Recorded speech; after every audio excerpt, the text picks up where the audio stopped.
Charlie is so fat that he struggles to move. A man so large we never see him leave his house, both because he's embarrassed to be seen, but also because the walk to the door might actually kill him. The Whale stars Brendan Fraser, and it's about his estranged relationship with his daughter. It's set almost entirely in a single room, which means there's heavy pressure on its lead to carry the weight of the film, never mind the 600 pounds of prosthetic, and it would be really easy to lose the performance under all that flab, but Brendan Fraser gives one of the most heart-wrenching performances of the year. The magic of it is how well he endears you to Charlie. It's not Oscar baity. Fraser never plays up the tragedy in his performance. He just feels so genuine, which is what makes it so heartbreaking. Charlie is alone and estranged from almost everyone. Food is the only source of pleasure he has left. If he doesn't stop, it's gonna kill him, and he knows it. Despite the single setting, it does a lot with its location, and that's really down to all the interesting camera placement. It does such a great job at keeping the place visually interesting, but also just adding to the sad feeling of it all as we see how his entire life is contained in this one house. The decision to shoot in 4:3 naturally just makes the house feel smaller, but also just accentuates the scale of Fraser as his mask takes up the entire screen. One of the saddest parts of this film is the knowledge that Charlie wasn't always like this. We know something happened to him, and the film does an excellent job of unraveling the pieces of information to you. This mostly comes from the revolving door of characters that have excuses to show up at his door, and as it progresses, the single setting makes it feel very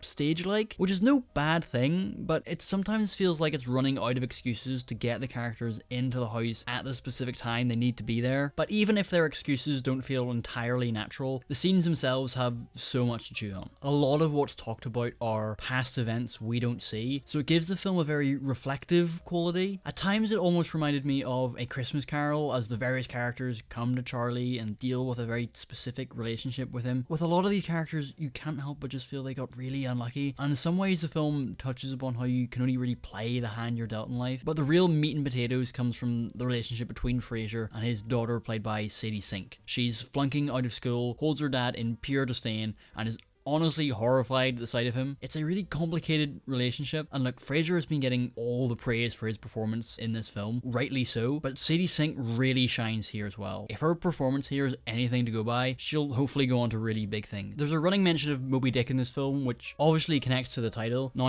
I've never read Moby Dick, so it takes someone a lot smarter than me to really unpack that layer of the film, but it's not dependent on that knowledge. Even to someone who hasn't read it, I got a lot out of this film. The Whale touches on lots of things: religion, homosexuality, parental abandonment, and I think there's a lot about the cycles of self-destruction and how you ground your worldview. And like, if that sounds all dark, it is, but even amongst the tragedy, there's so much optimism in this film. Charlie has a lot of self-hatred. He's embarrassed by the sight of himself, but he still has this capacity to see good in others, and he holds on to that really dearly. It just makes him such a complicated but endearing character. I saw this film quite a few weeks ago now at the London Film Festival, but it's what I'm still thinking about, which I think is a testament really to Brendan Fraser's performance, because that's what's stuck with me so long after. Hopefully he picks up some nominations on the awards circuit, because he really deserves it. I'd give this film a light 8.